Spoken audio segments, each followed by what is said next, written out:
Pernyataan dari pihak PT Bluebird bahwa Mintarsih Abdul Latif tidak pernah menjadi bagian dari pemegang saham, maupun masuk ke jajaran direksi perusahaan menuai reaksi dari Mintarsih langsung. Mintarsih mengungkapkan adanya kejanggalan dalam pernyataan yang dibuat oleh PT Bluebird. Menurutnya, perusahaan tersebut telah menggiring opini publik atas pernyataan tersebut. Ada masalah di mana Bluebird membantah, tapi membantahnya aneh. Jadi ada penggiringan opini bahwa saya tidak pernah jadi pemegang saham dan direktur, ujarnya kepada wartawan di Jakarta, Sabtu tanggal 2 September tahun 2023. Mintarsih mengaku sebagai direktur PT Bluebird Taksi dan pemegang PT Bluebird Taksi, namun yang memberikan bantahan adalah PT Bluebird. Ada pengalihan opini. Saya dengan sangat jelas mengatakan saya direktur PT Bluebird Taksi dan pemegang PT Bluebird Taksi, tapi dialihkan ke PT Bluebird. Padahal, ini dua perusahaan berbeda, ungkap Mintarsih.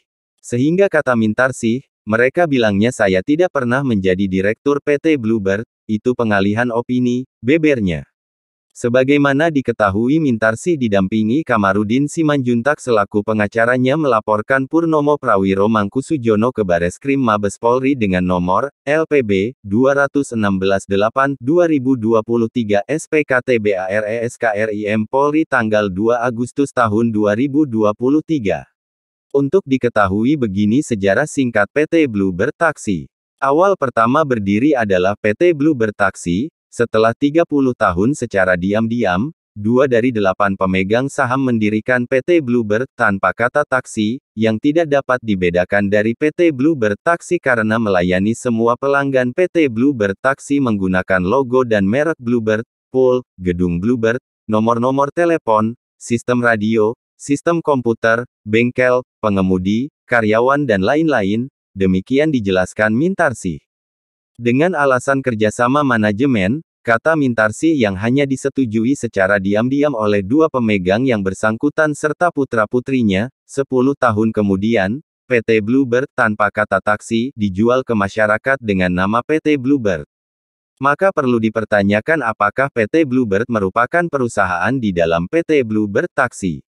Maka bukan tidak mungkin bahwa nantinya akan terjadi tuntutan dari para pemegang saham PT Bluebird Taksi untuk menuntut PT Bluebird. Hal ini yang tidak dipahami oleh Yusuf Salman, ulas Mintarsih. Sebelumnya juga Mintarsih Abdul Latif menjelaskan hilangnya saham di PT Bluebird Group mempunyai riwayat yang panjang, dan terjadi jauh sebelum peristiwa hilangnya saham di CV Lestiani. Diawali pada tahun 1994 Purnomo dan Kresna adalah putra dari almarhum Chandra yang telah menghilangkan saham Mintarsih di anak perusahaan PT Bluebird Taksi yaitu PT Ziegler dengan cara dialihkan ke Purnomo dan putra dari almarhum Chandra, dengan membuat akta PT Ziegler tanpa menghadirkan Mintarsih. Saham sengaja dihilangkan. Mintarsih mengatakan pada tahun 2000 terulang lagi peristiwa penghilangan saham warisan dirinya yang dihilangkan dengan menggunakan cara yang serupa, yaitu dengan sengaja tidak menghadirkan dirinya dalam pembuatan akta pembagian harta. Memasuki tahun 2000, terjadi peristiwa yang membuat trauma saya maupun Eliana, adalah salah satu pemegang saham lainnya, ujar Mintarsih dalam keterangannya kepada wartawan belum lama ini. Selain itu Mintarsih menjelaskan untuk kasus kekerasan yang dilakukan oleh Direktur PT Bluebird Taksi Purnomo Prawiro Mangkusujono dengan bantuan istri, anak dan menantunya, telah menorehkan luka secara fisik maupun psikis kepada Eliana dan ibundanya yang saat itu berusia 74 tahun. Menurutnya, yang menjadi salah satu saksi mata atas kejadian tersebut merasa terancam pula keselamatannya. Setelah menyaksikan insiden itu terjadi di hadapannya. Saya juga pernah mengalami upaya penculikan di bulan Juli tahun 2000, beber Mintarsih dan menerangkan kasus itu baru terungkap beberapa tahun kemudian setelah dirinya mendapatkan bukti dokumen pembentukan tim yang isinya antara lain menilai dirinya dan Tino sebagai karyawan dan saksi penganiayaan pemegang saham, yang disebut sebagai orang yang berbahaya dan harus diamankan, dalam tanda kutip, ungkap Mintarsih. Tino kemudian meninggal akibat ditabrak lari, namun saya berhasil lolos dari rencana penculikan yang keji tersebut, bebernya. Teror selanjutnya terjadi di penghujung Desember tahun 2000. Mintarsih mengatakan ada beberapa polisi berbekal surat penangkapan dan penggeledahan badan, pakaian, dan rumah untuk menangkap dirinya dan mengobrak-abrik rumah kediamannya atas dasar laporan perbuatan tidak menyenangkan yang Mintarsih duga datangnya dari laporan Purnomo.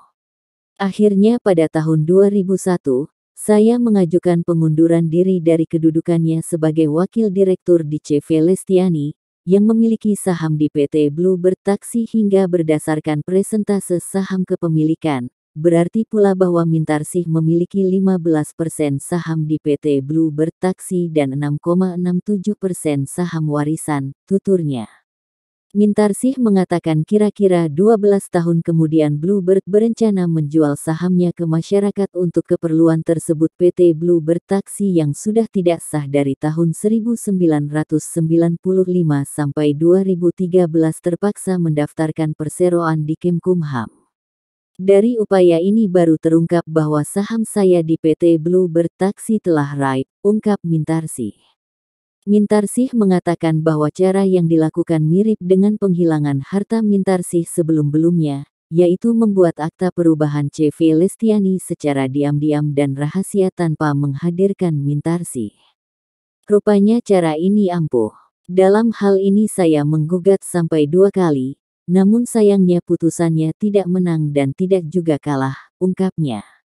Dengan membaiknya hukum belakangan ini, Mintarsih mencoba untuk memperkarakan permasalahan hilangnya saham miliknya di PT Bluebird Taksi dan memilih Kamarudin Simanjuntak, sarjana hukum sebagai pengacaranya.